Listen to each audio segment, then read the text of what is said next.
So the question is, how do we keep on inhabiting our body and relating, especially when there's unpleasantness, when there's pain, and when everything in us is going, I don't want to be here. And there is an equation that's very, very useful when we explore this, which is pain times resistance equals suffering. This is what happens when we have pain, is that there's a signal that something's wrong, and then it starts proliferating. So it's not just pain, but there's resistance to what's there, and then we lock in to suffering. A few days ago, I was swimming. I swim pretty regularly, and I strained or pulled something behind my knee. Now, my two major ways of exercising are hiking and swimming. And so it was medium pain. It was, I could feel it with my steps, and so it was in my awareness. But it wasn't the unpleasantness of the pain that had me start resisting. It was where my mind went. Oh my God, I'm not going to be able to swim. I'm not going to be able to hike. All my techniques for my antidepressants in this world are gone. I'm going to go downhill. How long is this strain going to last? What should I do? Should I not even be walking? You get the idea, right? That's where we start locking in. It's not just the physicality of pain. It's what our mind does with it. So, pain times resistance equals suffering. Pain times presence. Pain times presence equals freedom. And let's look at how that can be the case. The first step is, when you find that there's pain in your body, just out of interest, start checking. Okay, how am I resisting? What's the resistance? And what you'll probably find, if you look close enough, is where there's discomfort, there's a tensing against it. There's like a pushing away. And you'll also notice that your mind doesn't like it, and that there's thoughts about it that are trying to get rid of it. So you'll start sensing the different layers. Bring that above the line. We talk about the circle with the line going through it, and what's below the line is where you're unconscious, and above the line is consciousness. Bring resistance above the line. Because if it's below the line, the contraction will end up creating more suffering. That's part one. The second thing is, drop the word pain and just sense what's there as changing sensations.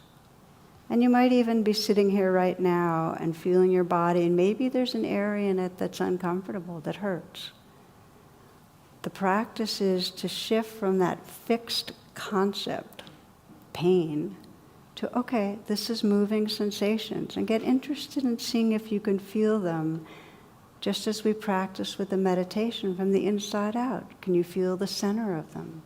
Can you feel the space they occupy? Can you notice how they're changing? Maybe there's even some words like swirling, squeezing, aching, tight, burning, cool. Just see if you can notice a lot about them.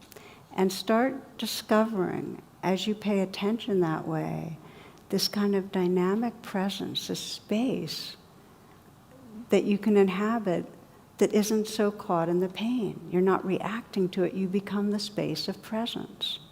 There's a real shift in your identity. The bottom line trick is to know that the sensations of unpleasantness belong. In this life, it's inevitable. They say pain is inevitable, suffering is optional, It's inevitable to have the discomfort. So let me tell you about one woman that was one of my inspirations in working with unpleasant sensations in the body.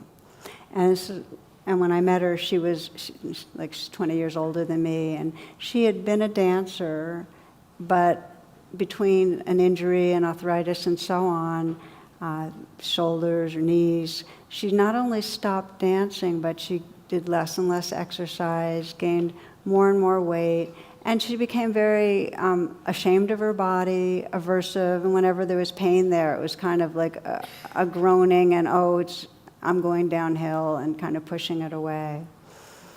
And so when we talked about what does it really mean to re-inhabit your body, this was not a pleasant prospect. I mean, because any attention to her body got her in touch with hating her body, really.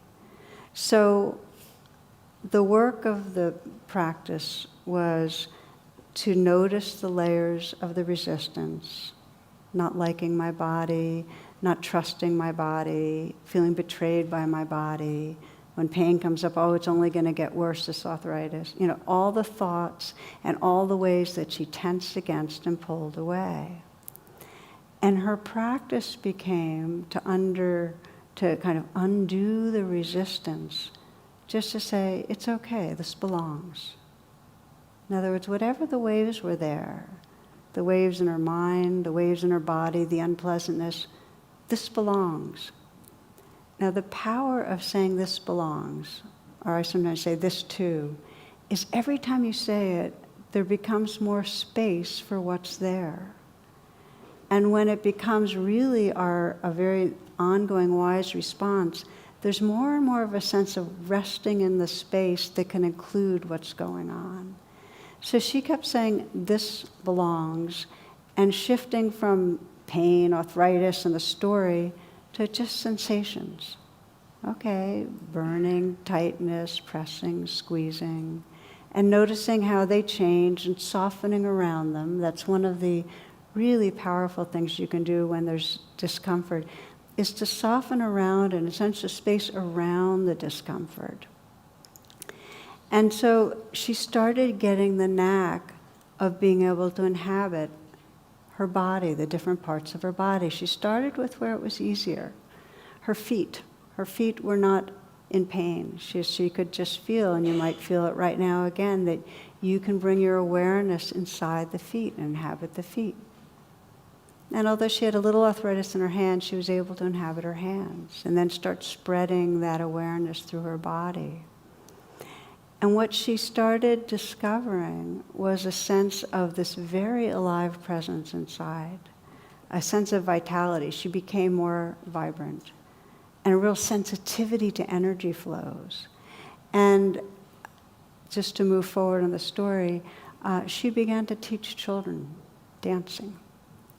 And after a couple of years, she basically told me that by inhabiting my body, Tara, she said, I got my life back and my spirit.